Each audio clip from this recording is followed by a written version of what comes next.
Bom dia. Bom dia, Pro. Vocês estão bem? Graças a Deus. Que bom. Bom dia, Pro.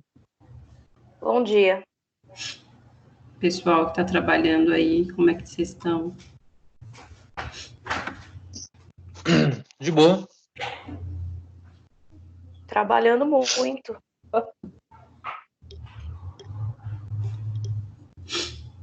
Tá todo mundo trabalhando, né? De alguma forma ou de outra está. É verdade.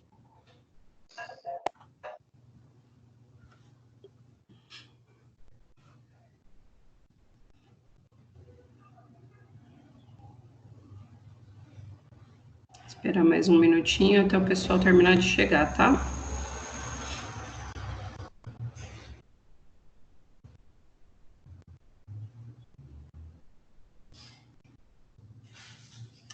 Gente, hoje vai ter uma atividade na aula ao vivo, tá? Então, dá uma avisadinha para o pessoal aí tentar logar, porque no final da aula eu vou atribuir uma nota.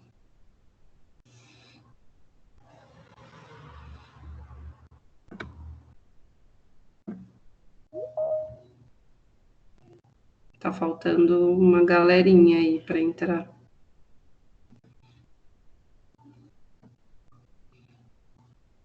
Aliás, essa turma, não sei se é porque é segunda-feira, não sei se é porque tá cedo ainda, mas vocês são. Não é uma turma pequena, mas vocês demoram demais para entrar.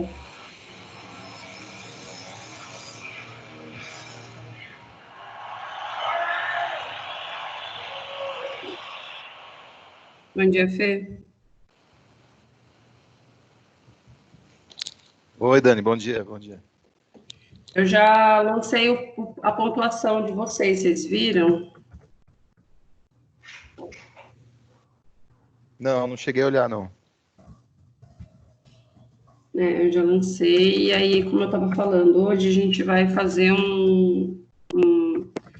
uma atividade em sala durante a aula. Então, dá uma avisadinha para o pessoal logar, porque eu vou computar do pessoal que estiver em sala, tá?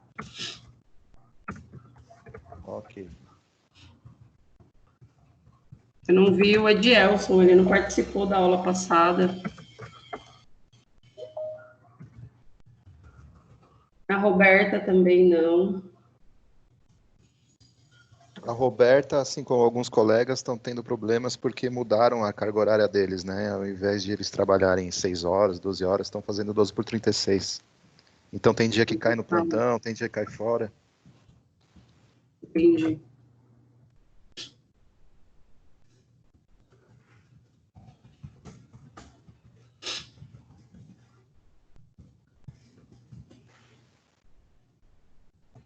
Ai, ô Felipe, eu lembrei de ti nesse fim de semana. Eu tava assistindo o Globo Esporte. Globo Esporte não, aquele que vem antes do Globo Esporte, como chama? O Alto Esporte? Isso. Você conhece o Alberto Moreira Leão? Não. Puta, você não conhece? É um dos maiores enfermeiros de São Paulo, do SAMU. Não conheço. Talvez... O Alberto Leão, tipo, ele usa óculos, anda muito de moto. É enfermeiro? É, enfermeiro. Ele apareceu nesse daí que eu já esqueci o nome. Uhum. E aí ele estava falando sobre a higienização das motolâncias e da forma como ela é utilizada. Ah, eu sei, eu não o conheço, mas ele é o coordenador das URANs, né? Que eu acredito que são as motos de São Paulo. Isso mesmo. Dei um grito na hora que estava passando. Falei, porque foi ele que foi meu professor de urgência e emergência. Legal. Na faculdade.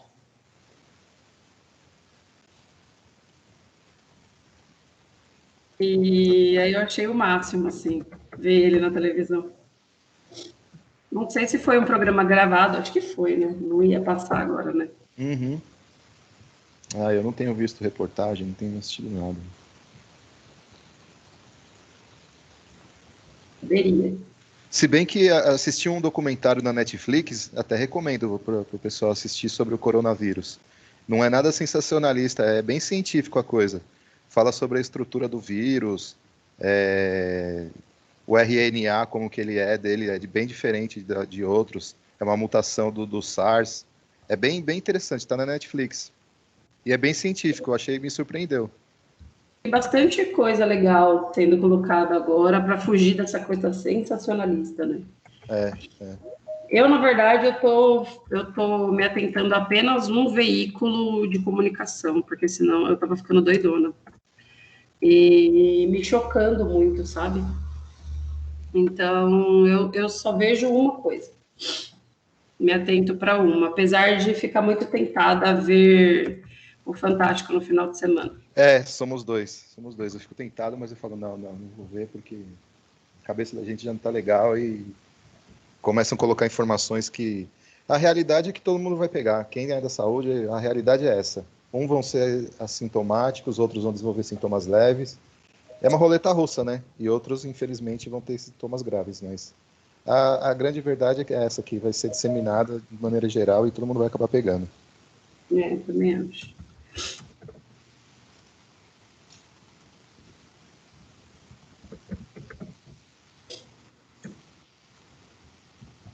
E aí, povo, conversem um pouquinho.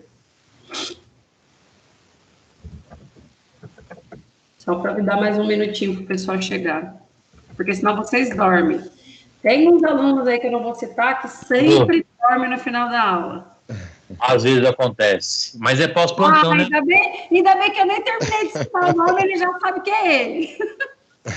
Pro, é pós-plantão, é toda noite, pro. Eu tô sentado aqui na cadeira dura.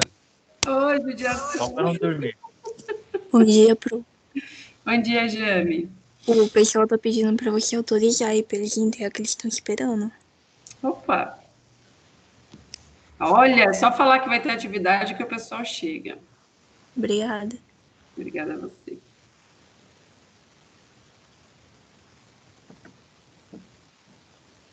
Bom, então, visto que a maioria já logou e a maioria já está entrando, Maria Lúcia de Almeida. Deixa eu mostrar meu rosto, né?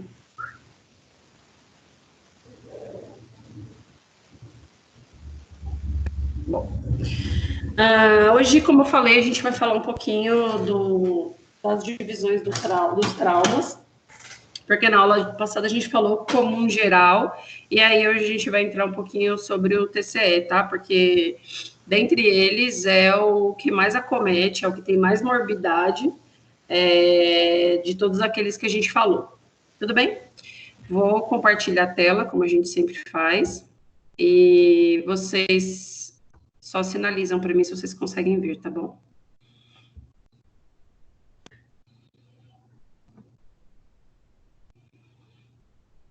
Estão vendo? Sim. Sim. Beleza, então. Bom, vamos falar um pouquinho sobre a parte anatômica para que vocês lembrem, né? Eu sempre retomo um pouquinho para que vocês não esqueçam dessa parte tão importante. Então, o sistema nervoso central, ele é composto pelo encéfalo, né? Que é tudo isso daqui, pela medula espinhal, né? E todas essas estruturas estão envoltas pelas essas três membranas, né? Uma delas aqui está expostas para mostrar o sistema nervoso central como um todo para vocês. E aí elas são conhecidas como a dura mater, né? Que é essa mais externa que vocês estão vendo aqui, que é mais colada com a caixa craniana. A aracnoide, que é a que fica no meio, e ela tem esse nomezinho, justamente porque o que faz ela se grudar com a pia mater são verdadeiras aranhazinhas, tá? E a pia mater que fica mais próxima ao cérebro propriamente né? Todas elas têm a função de proteger o sistema nervoso central, tá? Porque ele é solto aqui dentro. A única coisa que tem, que vai fazer uma compensação com relação aos traumas, tanto contuso quanto aos penetrantes, né? Que foi o que eu falei na aula passada para vocês, vai ser o líquor, tá? O líquido céfalo-raquidiano. A mais externa, então, que fica aqui mais próxima da caixa craniana, é a dura mater. Ela é um tecido conjuntivo mais denso, né? E ela é constituída por duas porções. A mais externa, que fica em contato com o osso, e a mais interna, que fica mais próxima da aracnoide. A aracnoide, né, é aquela que fica circulando ali pelo líquido céfalo-raquidiano, tá? E lembrando que ele é formado por água, proteínas, glicose, e é ele que vai suportar os impactos aí, principalmente das concussões, desses traumas aí que não são penetrantes, tudo bem?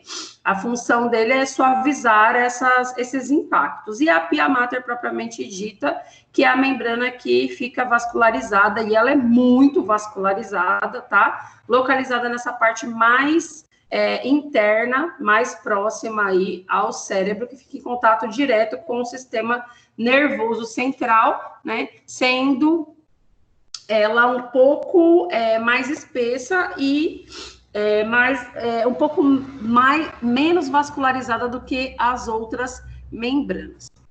Bom, para a gente falar um pouquinho sobre o TCE, vocês precisam entender que a gente tem um equilíbrio dentro do que se diz da pressão intracraniana normal. Esse equilíbrio, ele se dá entre o líquor, entre o cérebro, entre o sangue arterial e entre o sangue venoso, tá? Qualquer uma dessas estruturas que estejam em contrapontos, eu vou gerar uma pressão intracraniana anormal, tá? Então, qualquer contraponto que venha desvalorizar o volume, né? O volume vai estar composto entre as estruturas líquidas, que vem a ser sangue arterial, venoso e o líquor, e o volume e a massa, que vem a ser o cérebro. Qualquer uma dessas duas estruturas, propriamente dita massa ou volume, que estejam desequilibradas, vai gerar um gradiente de pressão intracraniana anormal. E aí, isso vai remeter para a gente o que se chama tríade de Cushing, tá? Ou Cushing. A tríade de Cushing, ela se relaciona diretamente a uma sintomatologia, né, que vai desencadear a hipertensão intracraniana, tá? Então, basicamente, ela é composta de hipertensão arterial sistêmica. Então, você vai perceber que o seu paciente está desenvolvendo a tríade de Cushing e está relacionada à hipertensão intracraniana, porque sistematicamente ele vai estar apresentando esses 3 sintomas aqui relacionados à tríade de Cushing, tá? Então, hipertensão arterial sistêmica, né? Os índices pressóricos deles vão estar lá para cima. Esse paciente vai estar apresentando uma bradicardia, a frequência, né, respiratória dele vai estar bem lá para baixo, né? E isso está tridimensionalmente ligado, tá? E esse paciente vai ter uma alteração do ritmo respiratório, tá? Ele vai ter também um ritmo respiratório irregular, tá? Associado à bradipneia. Então, ele faz uma diminuição da frequência respiratória, além de ter uma alteração desse ritmo também. E associado a isso, ele tem uma baixa frequência cardíaca, tá? A tríade de Cushing, ela está presente aí mais ou menos em 25% dos pacientes, né? E ela vai sugerir aí uma isquemia cerebral, tá certo? E aí, quando você tem essas 3 relações de hipertensão arterial sistêmica, bradipneia associada a uma alteração dos níveis respiratórios e a bradicardia, né? Você pode sugerir a uma alteração de pressão intracraniana superior a 30 mmHg, tá? Porque maior do que 15, eu já considero como anormal. Eu vou até anotar aqui para que vocês não esqueçam, tá? Tem umas opções de ponteiro aqui e já vou avisando. A minha letra com esses ponteiros são horríveis, tá? Então, quando eu tenho uma pressão de 15, maior que 15, eu já considero como anormal, ok? E aí, quando eu tenho a tríade de Cushing acontecendo, eu vou ter uns casos sugestivos de 30 mmHg, mais ou menos, ocorrendo, o que vai me sugerir uma PIC, tá? Uma pressão intracraniana, que não é uma política integrativa complementar. PIC aqui para vocês não esquecerem, tá? E aí, uma coisa que eu vou deixar bem enfatizado, que a gente tem uma mania infeliz da enfermagem, que é verdade. O paciente chega no leito, ele ganha um kit. É um acesso, uma pulseirinha e um oxigênio nasal. Não é isso que a gente faz? Né? Não interessa o que ele tenha, você ganhou o kit, meu senhor. É uma pulseirinha, uma punção e o oxigênio. A gente nem vê a saturação, já taca o oxigênio no cara. E aí, se esse paciente está fazendo uma hipertensão intracraniana, ele está fazendo uma hipooxigenação de campo cerebral também. Significa que os vasos dele estão fazendo uma vasoconstricção por alguma área que não esteja sendo oxigenada por algum hematoma ou alguma área que está sendo comprimida, né? Ou ele teve algum outro hematoma subjacente. Aí a gente vai lá e taca o oxigênio sem saber se esse paciente precisa realmente de oxigênio suplementar. E aí o que o nosso cérebro faz? Se ele já está em ritmo de bradipneia, ele acaba fazendo mais vasoconstricção dessa área cerebral também. Tá? Então, por isso a importância da gente verificar saturação de oxigênios antes de colocar oxigenoterapia suplementar. Ainda mais complementando até o que os meninos falaram na aula anterior, agora, né, a gente tem um protocolo a mais com relação a diminuir a aerosolização desses pacientes que ficam em ambientes recebendo oxigenoterapia suplementar. Os pacientes que vão ser submetidos à terapia suplementar de oxigenoterapia, eles recebem o catéter nasal de O2, mas com uma máscara, né, cirúrgica por cima, né? Todo mundo sabe aí o que é um catéter nasal de O2?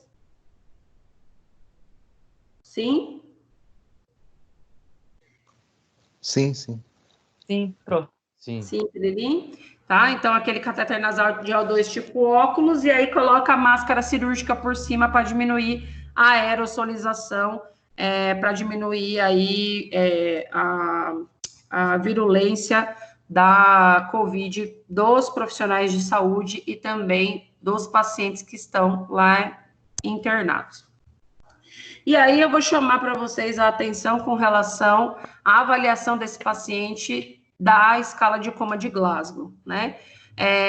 Também com relação a essa nova implementação, que nem já é tão nova, né? Ela foi atualizada em 2018, e vocês sabem que eu tenho essa avaliação para que os pacientes graves, né, os comatosos não, os pacientes de TCE, os pacientes que sofrem acidentes graves, eles possam ser avaliados com relação à resposta ocular, verbal e motora, e para ver se ele não tem algum acometimento a nível isquêmico cerebral, tá? E aí eu também vou avaliar esse paciente com relação a disfunções do sistema nervoso central, se esse paciente tem algum choque ou algum traumatismo crânio, se ele sofreu algum traumatismo crânio encefálico severo.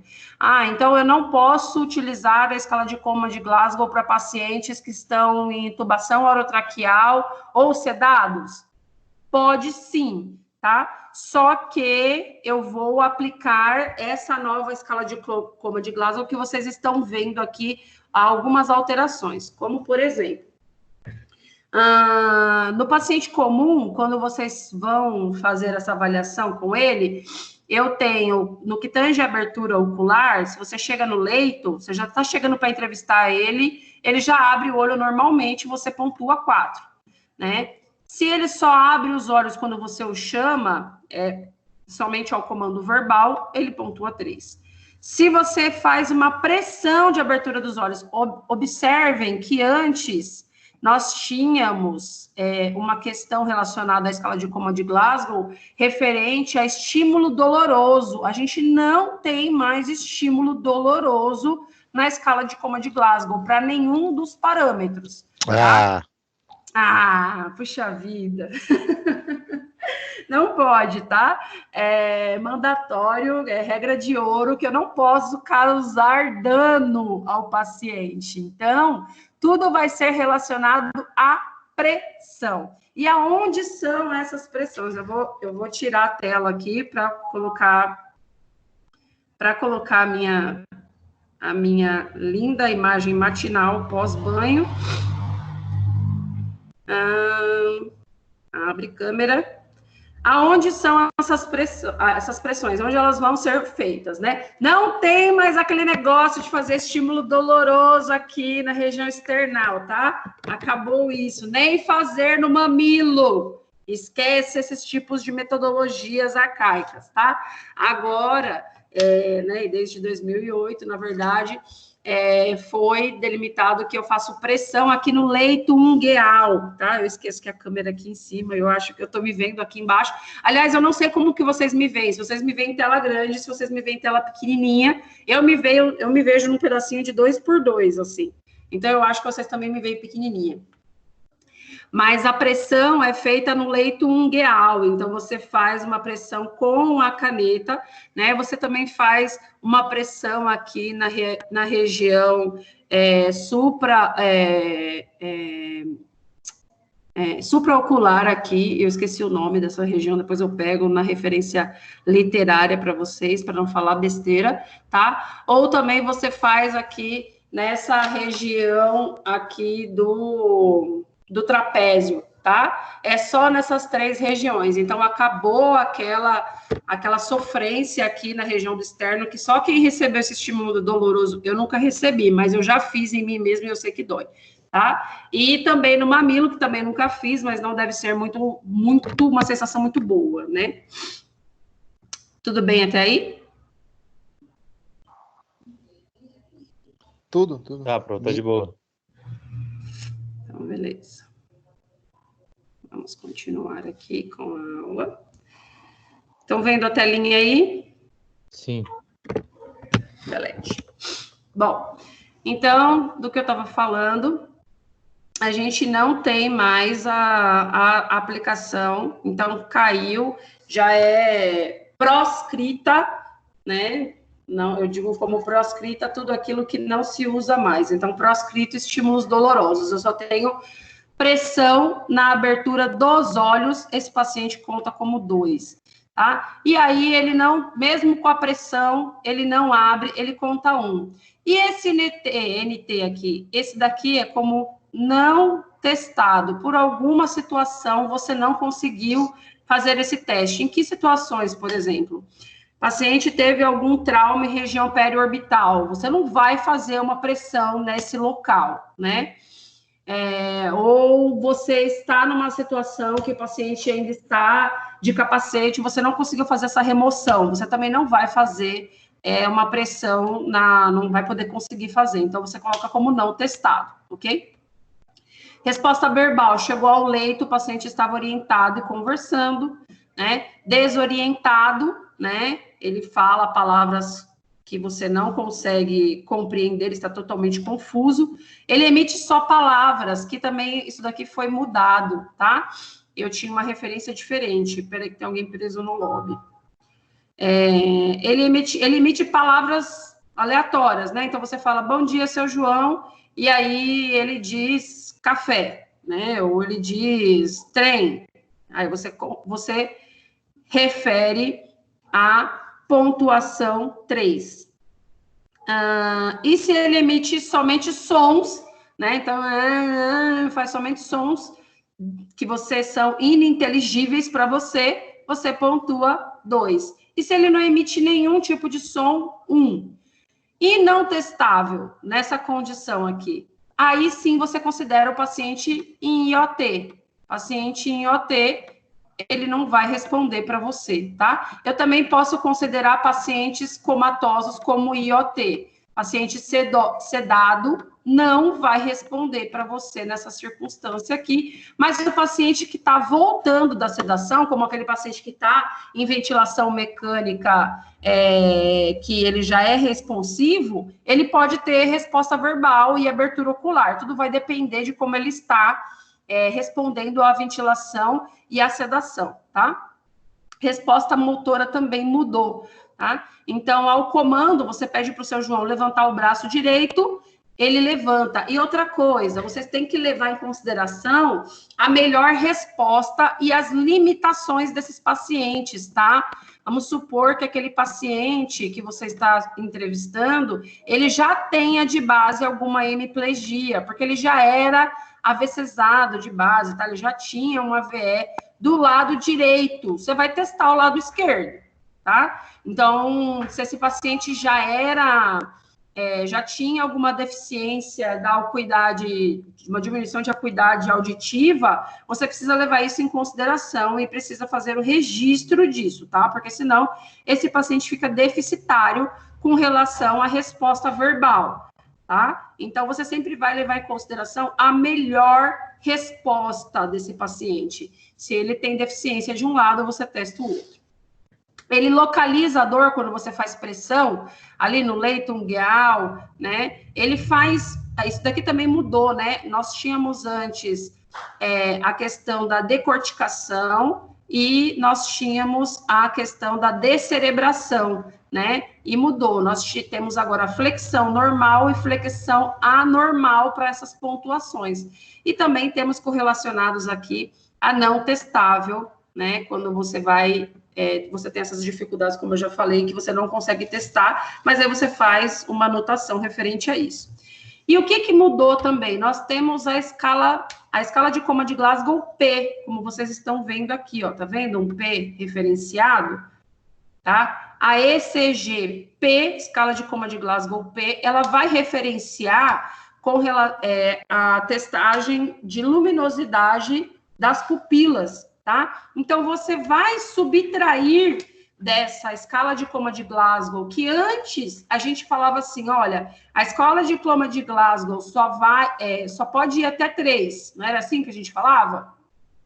Porque, olha aqui, antes pontava até 1 para abertura ocular, até 1 para resposta verbal e até 1 para motora, ou seja, o mínimo que seu paciente tinha era 3 e o máximo que ele tinha era 15. E para pacientes que eu considerava como extremamente graves e que com rebaixamento, extremamente graves não, pacientes graves que já estavam entrando em rebaixamento de nível de consciência e que precisava de uma intervenção com relação à via aérea definitiva para intubação orotraqueal, eu considerava uma escala de coma de Glasgow 8. Agora não, eu não levo mais o 3 em consideração, porque eu tenho a escala de coma de Glasgow P, tá? Porque se esse paciente com reflexo luminoso tiver a subtração, né, dessas pupilas aqui, que eu já vou falar para vocês, eu vou poder tirar essa pontuação, e aí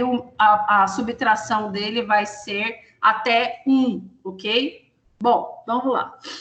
Se esse paciente ao reflexo luminoso, né, ele não tem nenhuma pupila que reage ao estímulo luminoso, né? Então, são -2. Se no reflexo luminoso apenas uma pupila reage, você subtrai 1.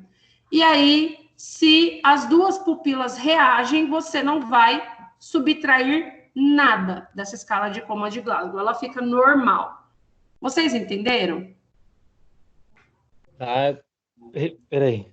Tá ligado, né? Repete aí, bro, faz favor. Eu vou repetir, mas agora com exemplos, que vai ficar mais fácil, tá? Assim, ó. Você fez o estímulo luminoso no paciente. Pegou a sua canetinha lá, que tem luz, tá? Fez o estímulo luminoso.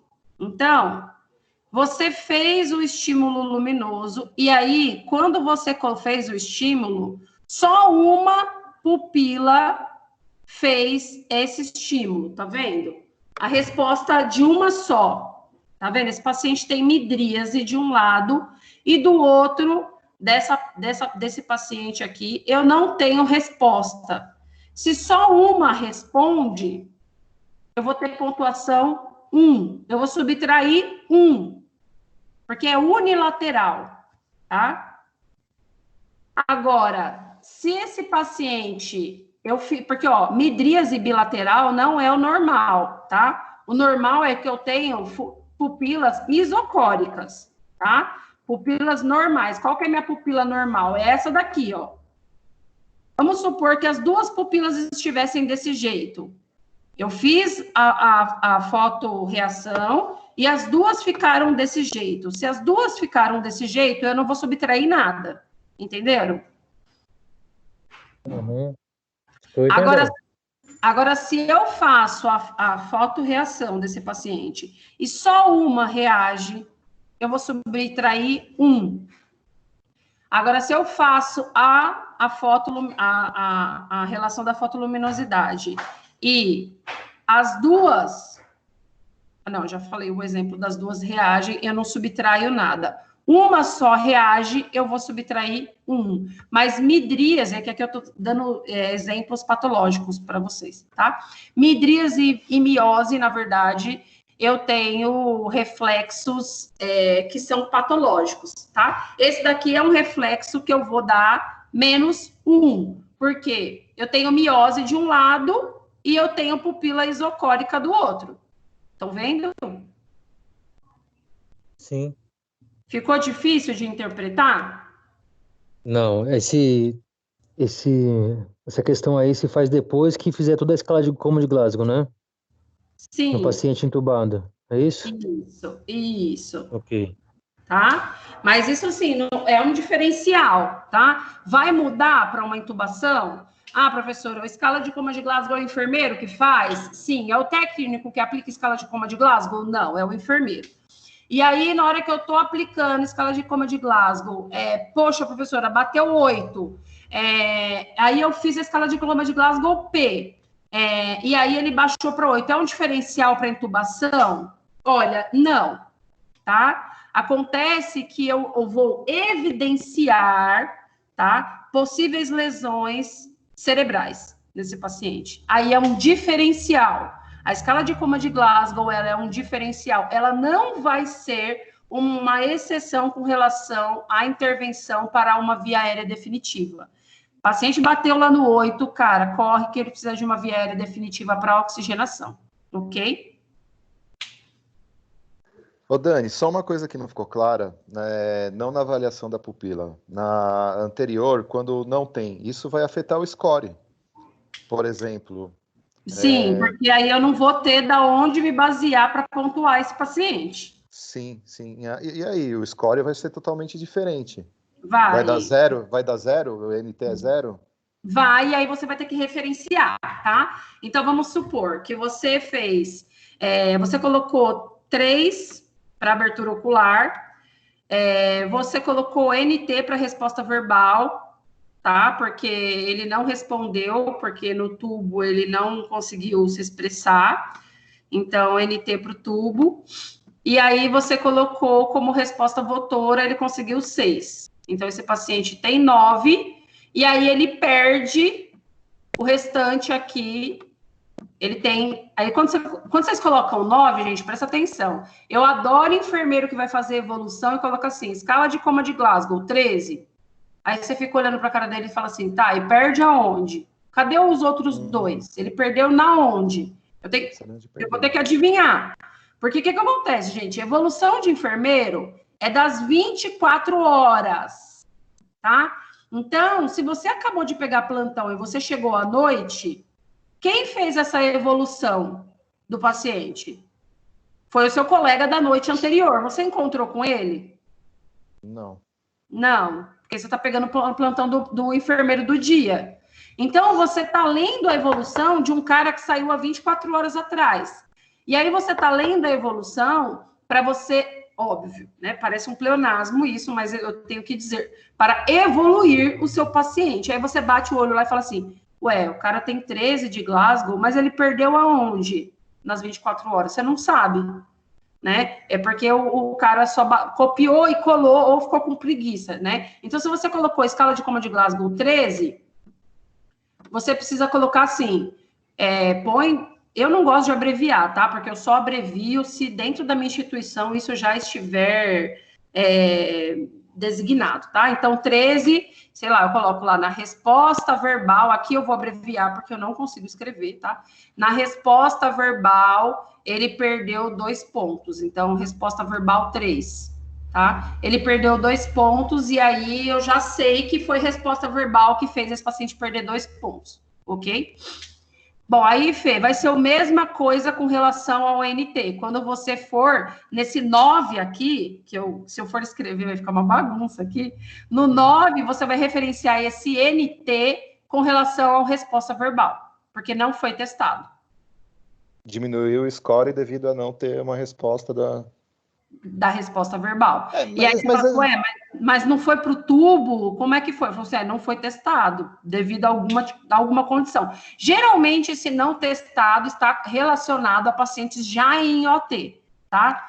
Dificilmente você não tem um não testado em pacientes que estavam em estado grave, por exemplo. Porque eu aplico o Glasgow, né? Então, assim, a gente aprende que é sempre a melhor resposta do paciente. Eu vou dar um exemplo.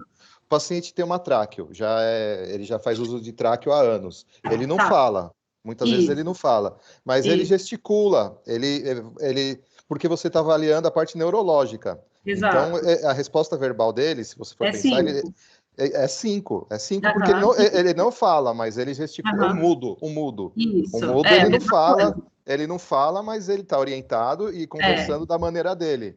Sim. Sim, foi a mesma coisa que eu falei do paciente que tem hemiparesia, né? Você não vai considerar a hemiparesia dele do lado direito, você vai pontuar o que está do lado esquerdo. Paciente que é surdo também, é a mesma coisa. Você não vai dar... Paciente que é surdo, obviamente, ele é mudo, né? Então, ele vai gesticular, significa que ele está orientado. Vai ser a mesma coisa, tá? Então, esse NT, ele foi adaptado mais com relação a pacientes que estavam sob sedação. Tá? Ou pacientes que estavam... Porque, assim, quando você está com o paciente sedado em IoT, como é que você faz a aplicação da escala de Glasgow? Não dá. E aí a gente não tinha uma referência com relação a isso. E aí, em 2018, que ela foi revisada e eles aplicaram isso. Uhum. Podemos? Sim.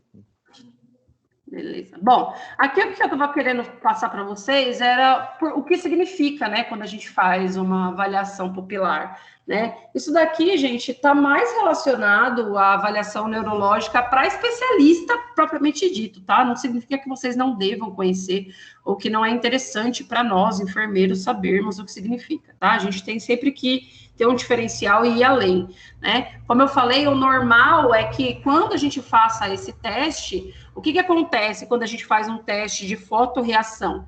É normal, né? Quando a gente chega no escuro, a nossa pupila faz uma midríase, né? E quando a gente está no claro, ela fecha. A presença de luz aumenta a pupila, na presença da escuridão, ela diminui, porque eu preciso aumentar o meu campo de luminosidade. O meu corpo entende. Preciso de luz, aumenta a pupila. Preciso de menos luz, diminuo, tá?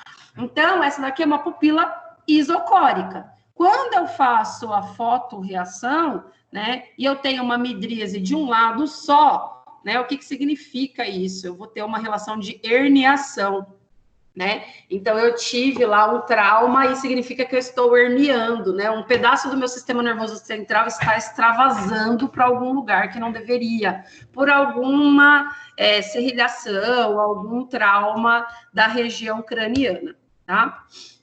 Se eu tenho uma midríase bilateral, as duas pupilas estão abertas, significa que eu tenho uma compressão do terceiro nervo bilateral, ou eu tenho uma perfusão cerebral inadequada, e isso daqui não é uma boa interpretação com relação a perfusão tissular cerebral, tá? Midríase bilateral não sugere um bom prognóstico. Uma miose bilateral, tá? Geralmente está relacionado ao uso de drogas, opiáceos, mas cuidado com fazer interpretações errôneas também. Podem ser relacionadas a encefalopatias metabólicas ou uma lesão de ponte, além de ser difícil de avaliar quando você faz essa fotorreação. É interessante que vocês avaliem isso também, porque quando eu tenho uma anisocoria, porque isso daqui, ó, uma pupila ser isocórica e a outra não, isso daqui se chama anisocoria, ok? Anisocóricas. A pupila está anisocóricas. Quando vocês vão passar plantão desse paciente, sei lá, o paciente piorou, estava na clínica para vocês e vai subir para o andar. E aí você vai passar para o seu colega, o paciente está com uma pupila anisocórica. E aí você só está lendo a evolução, porque você nem sabe o que significa anisocórica. O enfermeiro vai falar assim para você, mas é anisocoria de qual? Porque se ele está perguntando de qual, significa que uma está errada, porque uma é isocórica e a outra tem o quê? Midríase ou miose?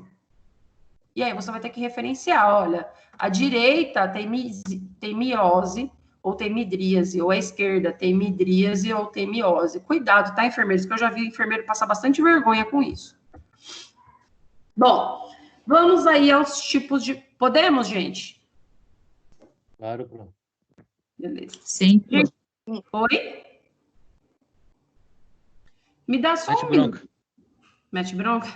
Me dá só um minutinho, por favor. Murilo, você já logou na sua aula? Sim. Desculpa, gente.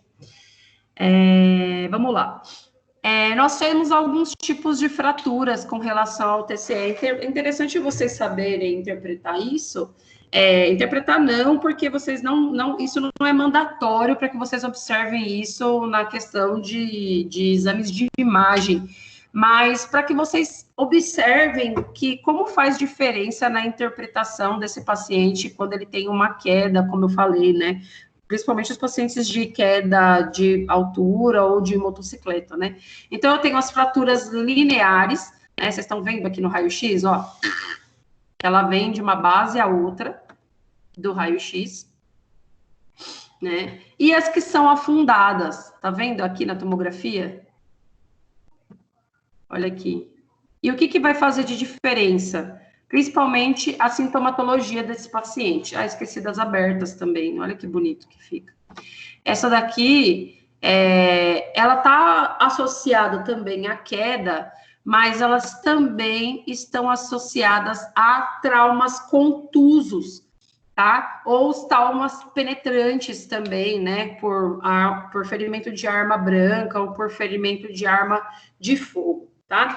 E aí, esses pacientes, às vezes, você não observa, você não consegue evidenciar, mas eles vão apresentar de forma não evidenciada a olho nu, uma fratura de base de crânio. Pode ser que onde você esteja atendendo o paciente não tenha um raio-x à sua disponibilidade. Então, no exame físico, você vai poder observar alguns sinais e sintomas, e é mandatório, como enfermeiro, que você tenha expertise para desenvolver algumas técnicas e habilidades, tá? Aqui está a fratura de base de crânio, ó, estão vendo aqui? A base nasal, e a fratura de base de crânio está aqui. O que vocês estão vendo aqui é o que a gente chama de sinal de guaxinim. Também é chamado de sinal ou um blefarohematoma, tá? Os dois estão certos. É uma equimose, essa parte roxa aqui. Quando vocês estiverem fazendo uma evolução e apresentar qualquer parte roxa, que você fala, meu Deus, como é que eu escrevo roxo no lugar? Equimose, tá? E ela é periorbital, tá? Geralmente bilateral, tá vendo? Só que esse daqui tá um pouco mais acentuado, tá? E ele é um forte indicativo dessa lesão de base de crânio, tá? E surge algumas horas após o trauma, né, indicando aí um trauma direto. Essas fraturas de base de crânio, geralmente elas podem ser evidenciadas num raio-x, tá? E aí, o que eu falei para vocês que é mandatório que vocês saibam para uma boa relação de base de enfermagem e equipe médica. Já aconteceu até comigo, tá? Pacientes que são vítimas de atropelamento, por exemplo, né? Ou eu esqueci o nome. Como chama quando o carro... Capotamento. Né? O que acontece? A vítima chega lá com esse sinal de guaxinim, como eu falei, eles evidenciam após algumas horas.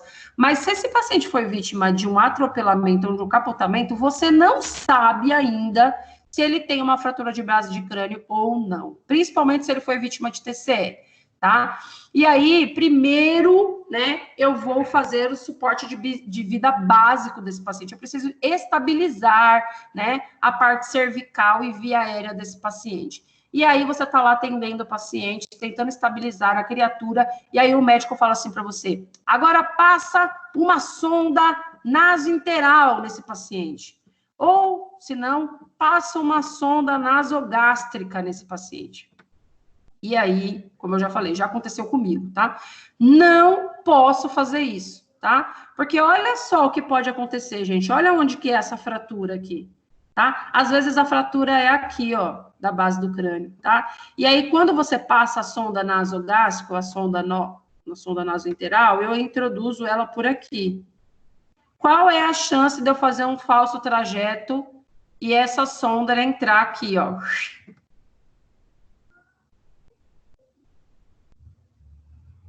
É grande, né? É grande, tá? Então, se neguem, tá? Primeiro de tudo, não pode. É mandatório que não se realizem a inserção de sonda nasointeral ou sonda nasogástrica em pacientes com fratura de base de crânio. Então eu posso passar orogástrica? Olha, não vou dizer que não é permitido, principalmente a orogástrica, para que você não permita que ocorra broncoaspiração. Só que ela tem que ser muito bem guiada, tá? Porque se ela fizer um falso trajeto, eu tenho muito mais dificuldade de fazer uma estabilização desse paciente do que qualquer outra coisa, tá? Outras coisas que esse paciente pode apresentar, além do sinal de guaxinim, tá? Esse paciente pode apresentar para vocês rinorreia, tá? Que vai sair aqui do nariz desse paciente, sangue, ou pode ter também a perda de líquor, tá? Fiquem atentos a características dessas perdas pelo nariz. Nossa, isso daqui tá parecendo aqueles desenhos de revista, sabe quando a gente demônio na adolescência, fica fazendo desenho, aí faz um chifrinho, né? Então, prestem atenção às rinorreias, que vai ser perda de sangue, ou líquor, porque o líquor, ele tem aquela coloração mais hialina, tá? Então, toma cuidado para não confundir com secreção nasal, tá? Que eu já vi bastante gente não se atentar e paciente fazer um prognóstico ruim aí. Paciente também faz otorreia, tá? Então, imagina aqui que tem uma orelha aqui atrás. Imagina não, né? O paciente tem uma orelha, coitado. Então, tem uma orelha aqui e a otorreia é a perda de sangue, ou também pode acontecer perda de líquor pela orelha. Também vai significar uma fratura de base de crânio, tá? E aí, existe também um outro sinal chamado sinal de Buttle, tá? Que vai ser essa mesma equimose aqui, só que na região da mastoide. Passa a mão atrás da orelha de vocês, atrás do ouvido. Sabe essa parte mais... como eu vou falar? Abaulada? Isso, eu ia falar abaulada, mas era o contrário. Muito obrigada. Essa parte mais ondulada é a região da mastoide de vocês, tá? Então, o sinal de Buttle é uma equimose, esse hematoma aí na mastoide também pode significar, pode evidenciar uma fratura de sinal, uma fratura de base de crânio. Tudo bem, gente? De boa. Sim, sim.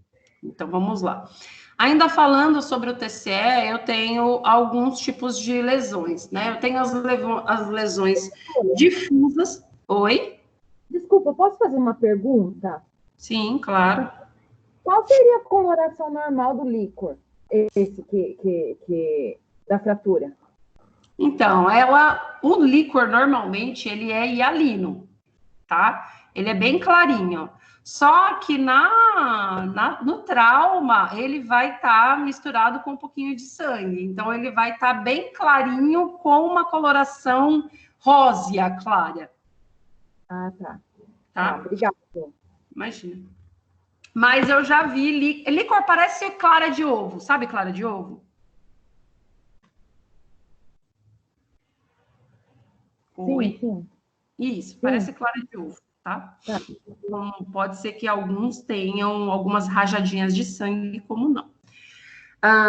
E aí eu tenho no TCE alguns tipos de lesões, como a concussão, que eu até tinha mostrado naquele vídeo para vocês, né? Como eu falei, o cérebro é solto, né? E aí eu tenho lá o equilíbrio entre a massa e o volume, né? E aí eu tenho a lesão axonal difusa, né? Onde eu vou ter... Lembra que pelo vídeo lá, havia até a destruição dos neurônios, porque os axônios se soltavam, né? E os dendritos também se soltavam.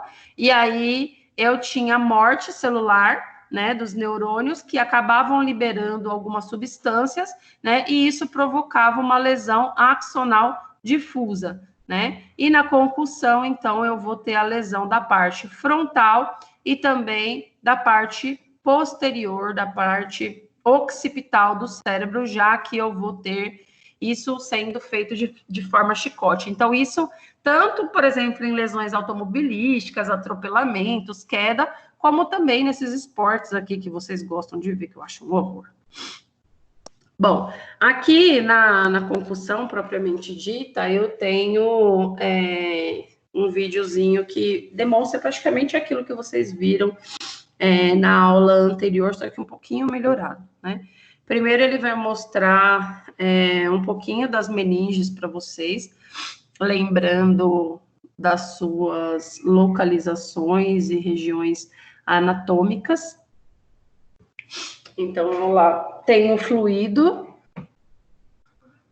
do líquido céfalo-raquidiano, e aí ele faz a demonstração de que o cérebro é solto, fazendo essa equação de gradiente descendente que a gente tem de volume e pressão.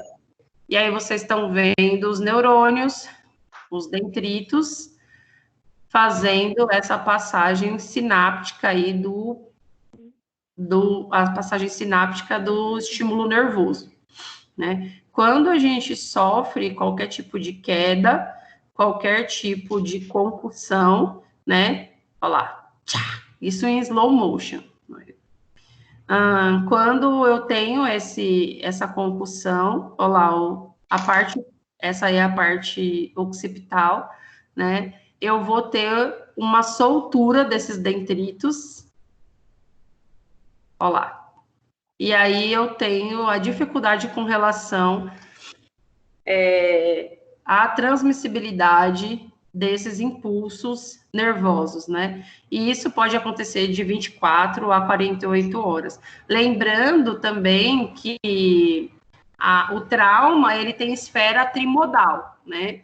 O trauma, eu vou ter aqueles pacientes que morrem, só pegando uma linha aí, enquanto ele vai falando quais são os sintomas da concussão, que a gente já falou sobre isso, os pacientes têm, no trauma, a gente tem uma esfera trimodal, que é aqueles que morrem imediatamente, né, na cena do trauma, porque são aqueles que a gente considera como cinza ou preto, que vocês já fizeram start comigo, ou aqueles que morrem intermediariamente, né, que são algumas horas, de 2 a 4 horas após o acidente, ou vão morrer no processo de remoção, ou na hospitalização propriamente dita, ou aqueles de forma tardia, tá, da esfera trimodal, que eles vão morrer após essa hospitalização em alguns dias, semanas, até eu possa considerar, tá, após esse incidente ter acontecido.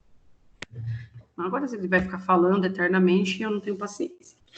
Bom, nas lesões difusas, é legal esse esqueminha aqui, porque ele vai mostrar exatamente o que vai acontecer, né? Eu tenho inicialmente uma vasodilatação cerebral, depois eu tenho um aumento do volume intracraniano, que vai diretamente a ocasionar numa pressão intracraniana, que é aquilo que eu falei para vocês da tríade de Cushing no início da aula, tá? Isso vai ocasionar numa diminuição da pressão da perfusão cerebral, ou seja, a pressão, o tecido tissular fica prejudicado, gerando um rebaixamento do nível de consciência, fazendo uma retenção do CO2, dificultando, né, essa passagem de oxigênio entre os dendritos, fazendo a diminuição aí da passagem também dos sinais nervosos.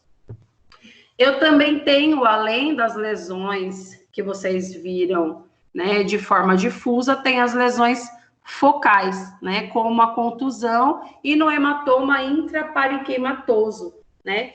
O hematoma intrapariquematoso, como vocês estão vendo, aqui nessa imagem, né, eu tenho de uma forma diferente, né, como, por exemplo, vocês têm o hematoma subaracnoide, e esse daqui, ele se refere a um sangramento não traumático, né, do parênquima cerebral. Se você for colocar por estatística, o hematoma intrapariquematoso, ele é a segunda maior causa de acidente vascular cerebral. Ué, mas se ele não é traumático, né, como que ele pode estar dentro dessa classificação, né? Eu tô falando assim que esse paciente não tem, por exemplo, um trauma um trauma penetrante, mas ele é contuso, tá? Como vocês estão vendo aqui, ó. Ok? E aí é diferente do hematoma subaracnoide, tá? Eu vou passar aqui. Não coloquei hematoma subaracnoide. É porque esse daqui, ele é um hematoma extradural agudo que foi evoluído do hematoma subaracnoide, tá? Que vai ocorrer entre as membranas, tá? Entre a pia mater e a aracnoide, tá? E aí ele pode evoluir também por sangramento, né? E geralmente causado por lesões traumáticas ou não. Entre os traumas penetrantes que a gente falou na aula passada, eu vou ter geralmente causados por alma branca ou por arma de fogo, né? São aqueles que vão causar um ferimento que não é temporário, né? Que é aquele ferimento que vai permanecer no paciente. E esses por arma de fogo, eles trazem esse trajeto aqui. Então, ele faz um gradiente de pressão também, tá? Ele não faz só uma questão de penetração, ele gera uma onda de pressão dentro dos parênquimas cerebrais. Então, ele faz uma destruição em massa dentro do cérebro. Diferente do ferimento de arma branca, tá? Ele faz uma pressão também, só que de forma diferente. E aí, a gente tem que ter uma atenção especial com relação aos pacientes que são vítimas de arma branca ou outras armas propriamente dita, porque nessa região, a gália aqui, ela é extremamente vascularizada, tá? E aí os pacientes, eles evoluem muitas vezes a choque hipovolêmico, tá? Por não serem suturados a tempo ou não serem submetidos a uma terapêutica eficaz por essa galha aqui ser extremamente vascularizada, ok? E aí, pegando um gancho com relação ao TCE, a gente fala um pouquinho sobre o traumatismo raquimedular, tá? Porque o que a gente vai considerar com relação ao TCE. Deixa eu pegar isso daqui, depois a gente volta. Todo politraumatizado tem um traumatismo raquimedular até que se prove o contrário, tá? Então, por que a gente faz aquilo que se chama de protocolar, né? Vocês fizeram, a maioria de vocês fizeram o START no semestre passado lá comigo e a gente protocolava os pacientes.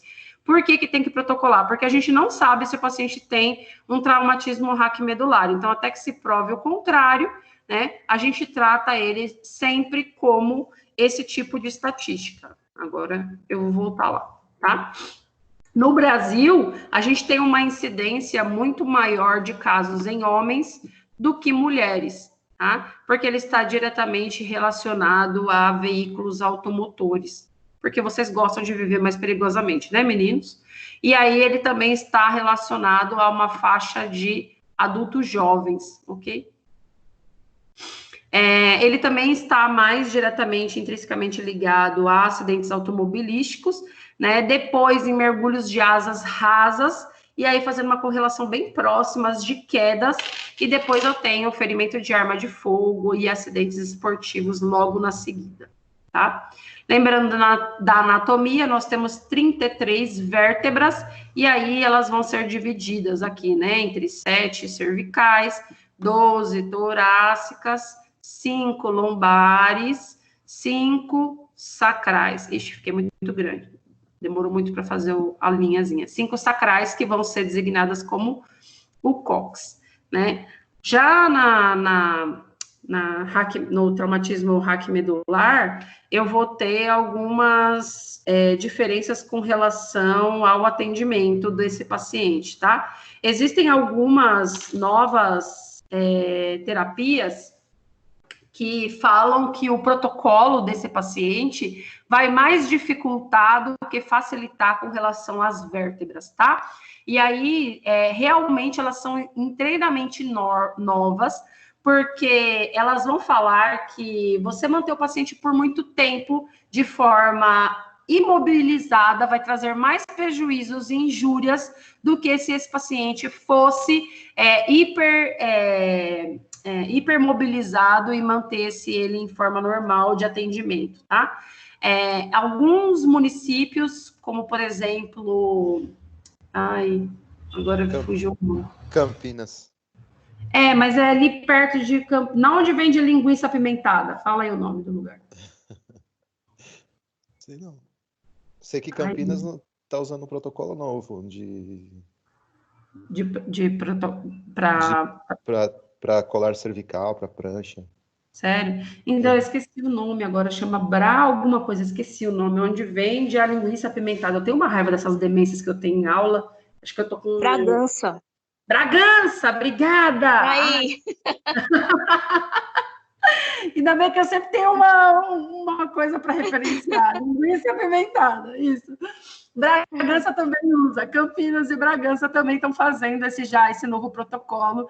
Foi feito até uma referência dele no simpósio do semestre do ano passado, né, de urgência e emergência, disse não fazer mais esses tipos de protocolo a longo prazo, porque você faz mais injúrias à coluna cervical do que outra coisa propriamente dita. Mas tudo isso, gente, está em estudo, tá? Então, a gente não pode ficar se baseando tanto em artigos de forma como se ele fosse uma verdade absoluta, porque tudo isso está em estudo, tá? Ó, gente, ó um exemplo de herniação que eu falei para vocês, olha só. Ele sai da parte do disco, só fazendo um corte aí, só que vocês não percam. Ele ultrapassa o disco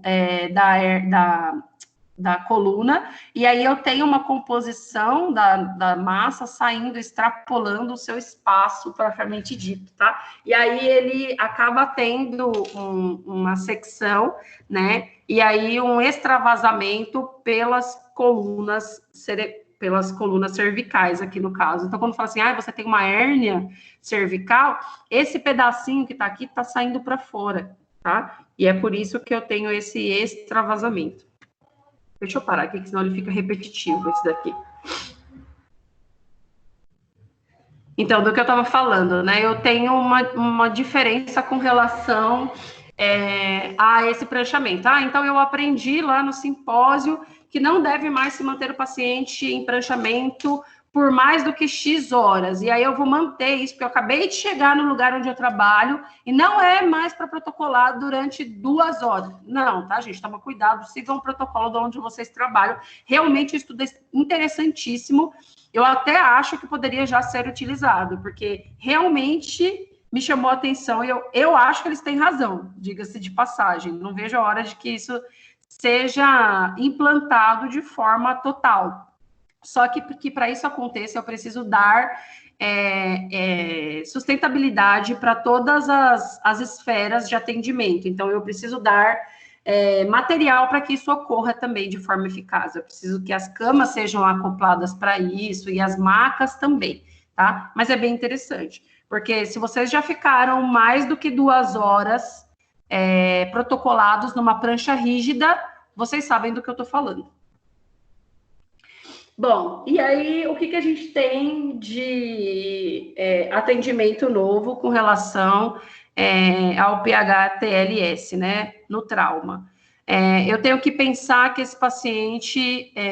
vocês já ouviram aquela mnemônico que quem se move, move, né? E aí, esse mapa mental do protocolo do trauma, ele diz que eu preciso monitorizar, fazer uma oximetria e uma venóclise e uma PA não invasiva desse paciente. Quando?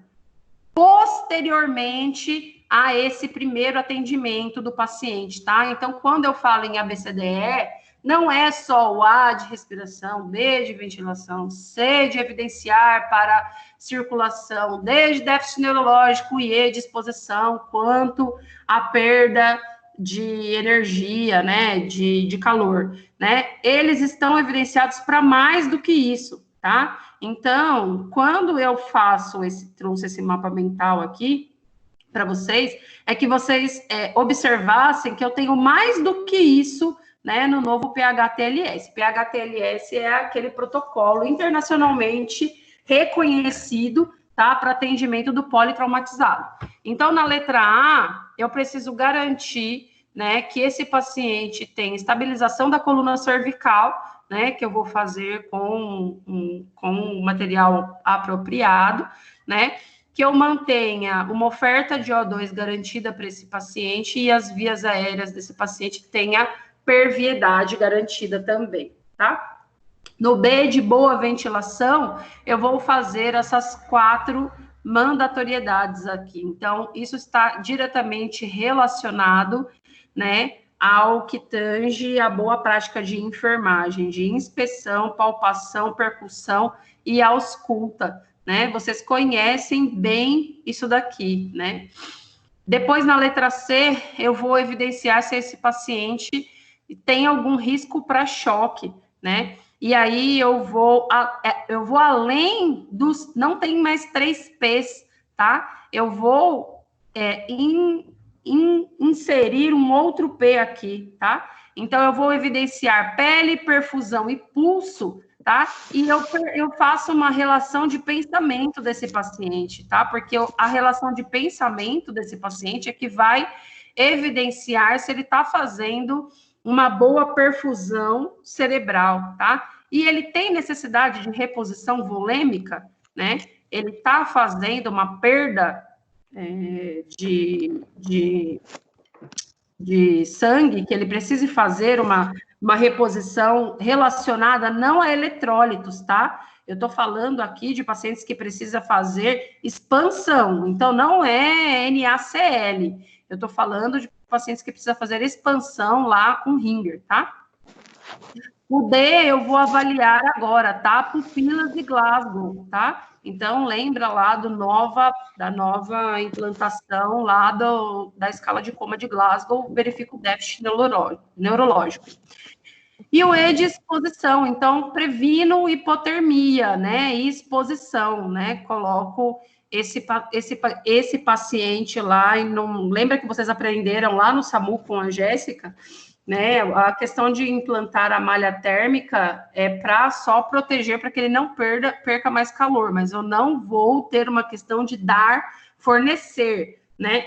Se esse paciente já está hipotérmico, ele vai se manter hipotérmico, a não ser que você forneça uma fonte de calor, tá? E aí, se eu precisar mover esse paciente, eu tenho que pensar que na letra E eu preciso fazer isso em bloco, tá? Tudo isso estar dentro desse novo protocolo. E aí, eu tenho que pensar na avaliação secundária, porque isso é a avaliação primária do paciente. Na secundária, eu faço o SAMPLA, tá? O SAMPLA eu posso fazer tanto com o próprio paciente, quanto familiares ou terceiros. E aí eu vou colher nome, idade, né, queixa principal, e o S está sinalizado aí como verificação dos sinais vitais que vocês vão colher, tá?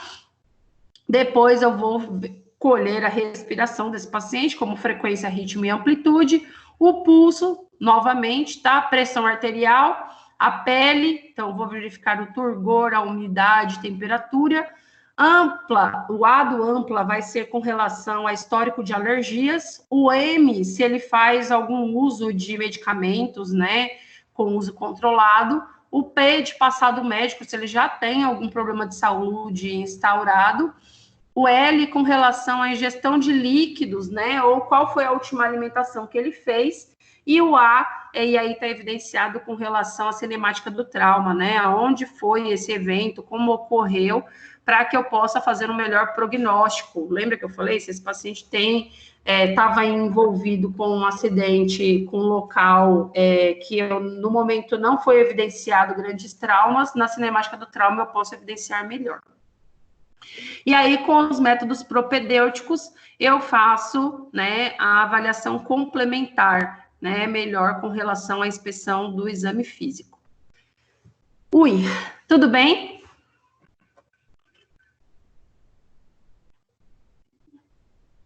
Gente, Tudo bem. Tudo. Tá, então agora presta atenção. A gente vai fazer a Tô atividade. acordado. Tá acordado, isso aí. Ó, é o seguinte, a gente vai fazer uma atividade agora. Vocês vão entrar, quem tiver no computador, acessa uma nova aba aí. E aí vocês vão digitar isso aqui, ó, socrative.com, tá? Quem tiver no celular, abre uma nova aba. Tipo, eu uso um Smart Galaxy, é só você colocar lá naqueles 3 pauzinhos, você abre uma nova aba. E você consegue continuar conversando comigo, tá? Não dá para. Eu já fiz com todos os meus alunos, menos vocês. E dá para continuar falando comigo. Você digita socrative.com. E aí ele vai remeter você a essa página. Olha tudo aqui primeiro, depois você vai, tá? E aí você vai fazer assim, vai clicar no Student Login. Quando você clicar no Student Login, ele vai pedir para você, escreva o nome da sala. O nome da sala é esse aqui, ó, Podadeira 2004. Não é Podadeira, é Podadeira 2004. Depois ele vai pedir para você colocar o seu nome. Por favor, coloquem o nome completo de vocês, porque é daqui que eu vou tirar a pontuação de vocês. Então, não põe apelido, não põe só o primeiro nome, porque senão depois fica ruim de eu tentar puxar o nome de vocês, tá? Pode ir? Pode ir. Pode ir, mas volta, tá? Porque eu tô aqui. Ah, eu não consigo mais ver a aula, mas dá para escutar. Dá para escutar.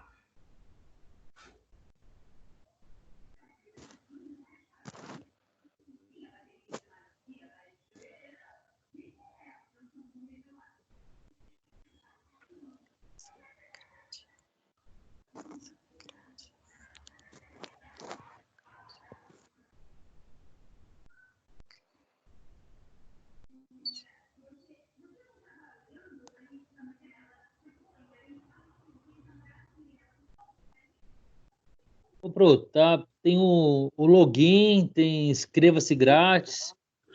Não, aí não tem assim, Student Login? Você Eu tô colocou? procurando. Eu tô descendo aqui na página, mas não tô.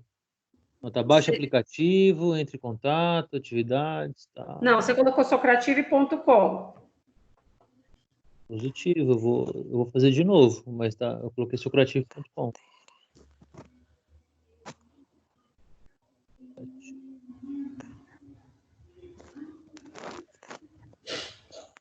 eu ver aqui, ó. Explorativo.com/student, não foi. Student Login. Não, não apareceu ainda não. Calma aí. Na socrative.com, você vai lá, clica no login. Aí vai aparecer uma outra página escrito Student Login sim. ou Teacher Login. Aí você clica no Student Login, aí vai pedir o nome. Aí nesse pra mim nome tá você coloca... Ah, Aí você coloca Podadeira 2004, que vai direcionar para uma outra página, que já são os exercícios. E a resposta do primeiro é... Não, fica quieto. apareceu o login do aluno, eu coloquei, tá lá. Você põe Isso, seu nome. aí vai aparecer, escreva o nome da sala, não vai aparecer? Deixa eu ver aqui como é.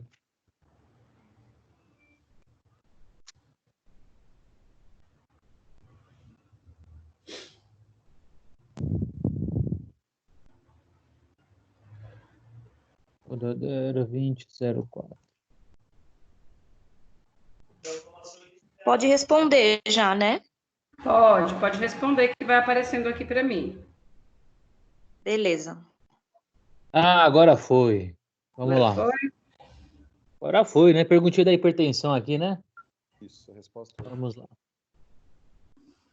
Espera aí que agora eu vou sair da tela para entrar lá para ver quem já conseguiu entrar.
São duas questões só?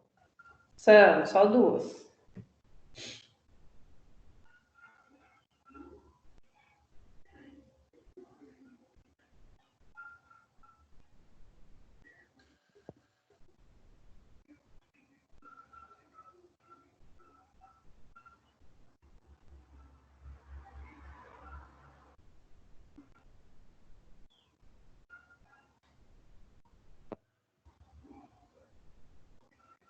O Ed não está conseguindo entrar. Ô Ed, onde aparece escrito login, você clica login.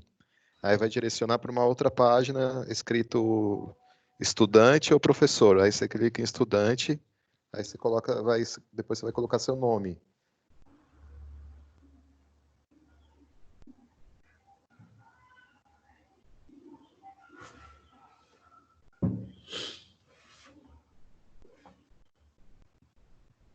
Ed, você achou o nome da sala? Você conseguiu ver enquanto eu estava expondo na aula? Podadeira 2004?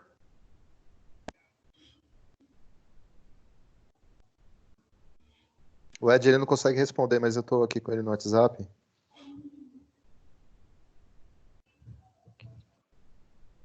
Ele não entrou ainda.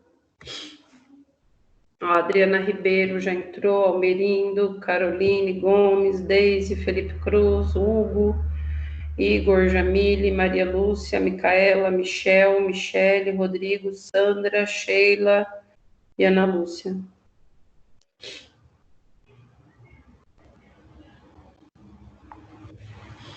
Ó, o Antônio não entrou ainda. Deixa eu ver quem está aqui na aula que não entrou ainda.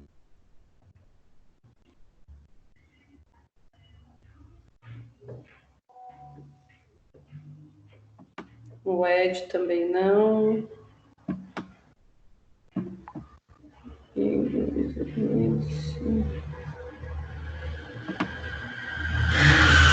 Aí o Zenice também não.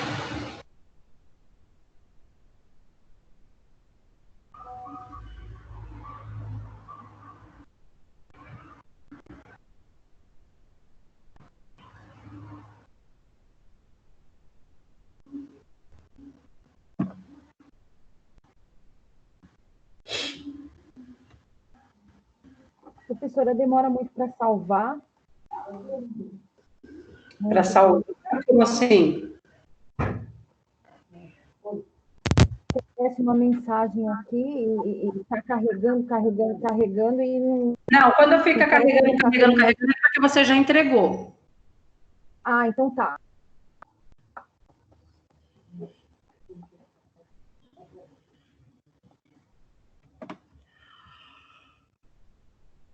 Pode fechar?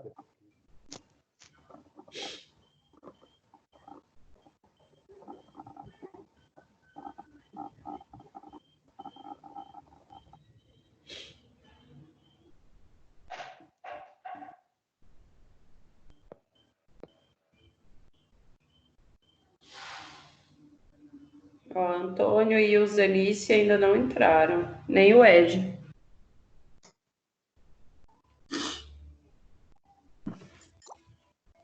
Meu Deus, que frio.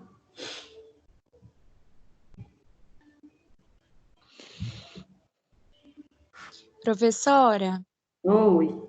a Luz pediu para avisar que ela teve que ir trabalhar.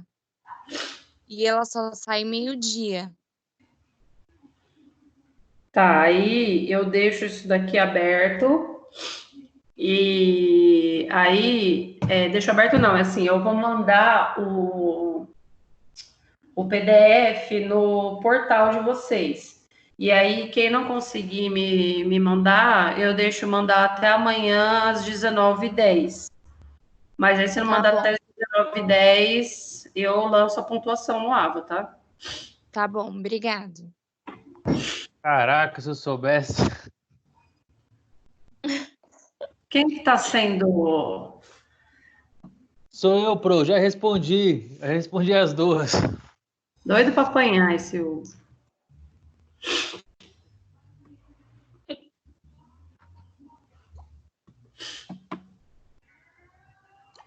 Mas tem uma pessoa que entrou com meu nome, entrou como Podadeira 2004.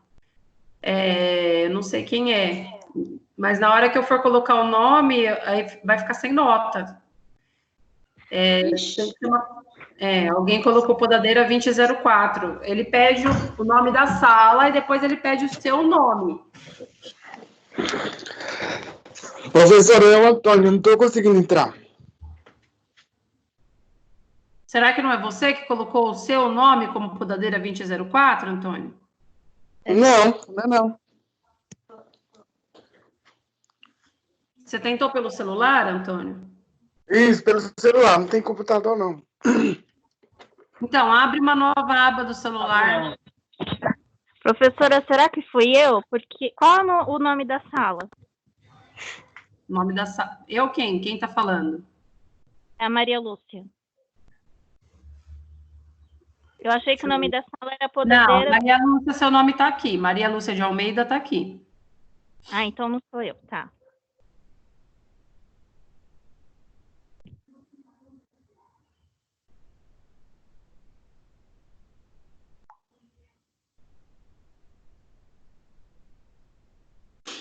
Ó, mais 5 minutos, tá, gente?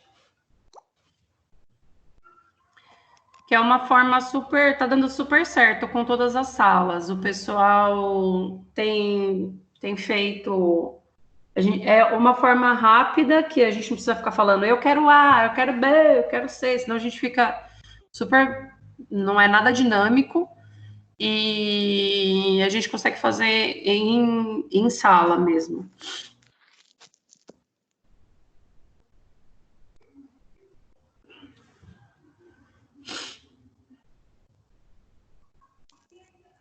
Ah, não gostei, gostava do Forms. Cobrava mal baratinho as respostas. Tá aberto. Mas sabe qual é o problema do Forms? Vocês ficam procurando naquele inferno daquele Brainly. E esse daqui não dá tempo de procurar no Brainly, porque é do que eu acabei de falar. Bro, eu não sei nem do que você tá falando. O que é? Eu também não, Brain. Para vocês. Gente, essa acho- pessoa, Podadeira 2004, eu não sei quem é, vai ficar sem nota. Depois eu vou acho que é muita falando. pouca fé nos seus alunos, viu? Ah, tá bom. Olha, eu vou falar uma coisa para vocês. Eu nem sabia o que era Braille, tá bom? Foram vocês que me ensinaram o que era. Eu nem sabia o que era esse trem. Foi numa aula que alguém pegou e falou, diz aquela Braille. Eu falei, o quê? É Braille? Eu falei, olha, que sacanagem. E aí fica assim, tá bom? Eu deixo... O meu não vai não, professora. Pode deixar eu sem nota mesmo, não tá indo não. É o Antônio. Não, Antônio, você não vai ficar sem nota. Ó, escuta o que eu tô te falando. Eu vou postar lá no Ava de vocês o PDF dessas perguntas. E aí depois você me manda por e-mail. Em todas as minhas aulas, no template, primeiro slide tem meus e-mails. Só que você tem 24 horas para me mandar. Ah, eu falei 19h10, não é 19h10, não. É até amanhã, às 8h30 da manhã. 19h10 é para quem faz aula à noite. Tá bom? Tá bom, então, beleza. Professora, devido a ter ficado esse negócio de carregar, eu pensei que não tinha ido a resposta, eu mandei de novo, tá? Mas foi por isso. Tudo bem, não tem problema. Tá. Ó, eu vou falar de quem já chegou. Adriana Ribeiro chegou, Almerindo chegou, Caroline Gomes chegou, Deise chegou, Felipe Cruz chegou, Hugo chegou, Igor tá terminando, Jamila tá chegando, Maria Lúcia já chegou, Micaela chegou, Michel chegou, Michele chegou.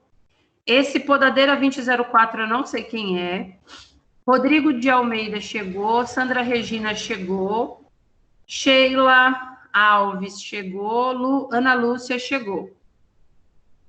Só vou terminar esperar o Igor e a Jamila terminar, que aí a gente responde junto. E aí, qual que é a pegada dessas atividades? Sempre vai valer a mesma pontuação, que nem do Google Forms, vocês pontuaram 500, valia 500 pontos as atividades. E aí, cada questão tinha pontuação, uma 250, uma 150 e uma 100, certo? E aí eu já postei lá no Ava de vocês quanto vocês tiraram. Agora, as que vocês fizerem em sala de aula, não, elas têm uma pontuação fixa, tá? Que aí eu vou determinar durante a aula. Falar, ó, essa daqui valeu, sei lá, 500. Essa daqui valeu 350. E aí, ó, pronto, todo mundo já entregou. E aí, o que acontece? Todo mundo, independente de quanto tirou, vai ganhar a mesma nota, tá? Porque o que importa para mim nessas atividades em sala de aula é a participação de vocês. É o que vocês aprenderam comigo. Entenderam? Entendi, pro. E aí, agora... Oi? Não, mas sendo um pouco justo, tem pessoas aqui que tá difícil de raciocinar e acompanhar, mas estamos aí. Agora eu vou parar a gravação, tá? Porque